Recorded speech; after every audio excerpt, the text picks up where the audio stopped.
Şimdi İsmail'cim telefonlar geliyormuş kanalımıza. İkiniz de doyamamışlar Günel ve İsmail'e. Canlı söylediğiniz bölümün bu program tekrar... hem aynı zamanda sizin. Alp, istiyor musun söylememizi? Ben mi? Evet. Ne demek ya, lafı mı olur yani? Siz Canım. demin... Aynı şarkıları bile söyleseniz olur. Vallahi gerçekten çok lezzetliydi. Biz tadına doyamadık. Hadi. Evlerinin önü boyalı direk, yerden yere vurdun sen beni böyle. Evlerinin önü boyalı direk, yerden yere vurdun sen beni böyle. Her acıya dayanamaz bu yürek, ölürüm de ayrılamam yar senden.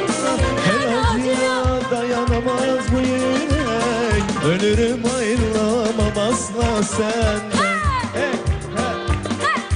La la la la.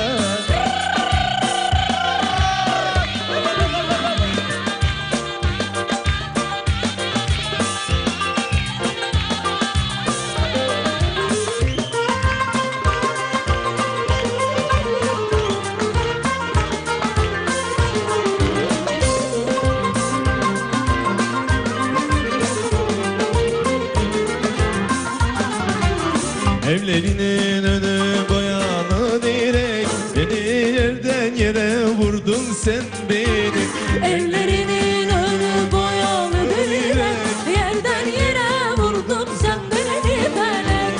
Her acıya dayanamaz bu yürek, ölürüm de ayrılamam yar senden. Her acıya dayanamaz bu yürek, ölürüm de ayrılamam yar senden.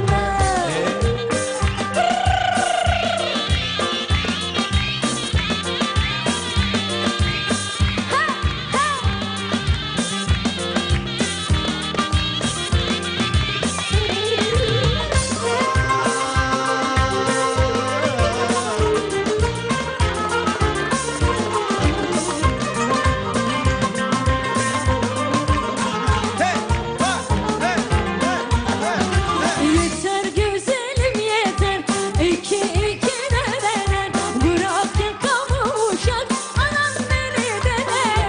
Yeter güzelim yeter, iki neler, bırak yakamı uşak, anam beni dener.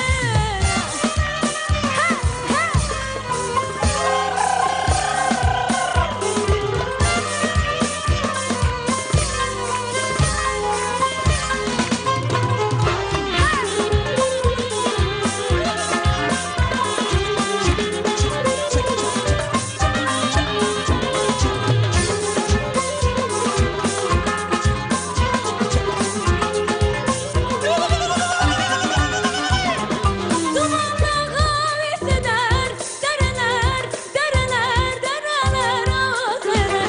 Sevdanın sevdasına cilveder, cilveder, cilveder havas eder. Yeter güzelim yeter, iki neredeler, bırak yakamı bırak, anam beni dener. Yeter güzelim yeter, iki neredeler, bırak yakamı uşak, anam beni dener.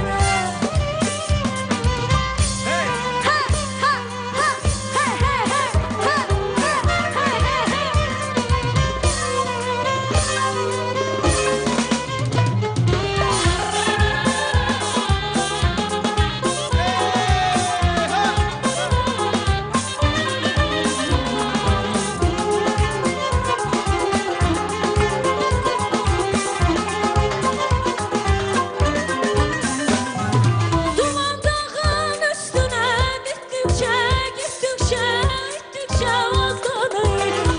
Babası benden yana, anası, anası, anası, anası.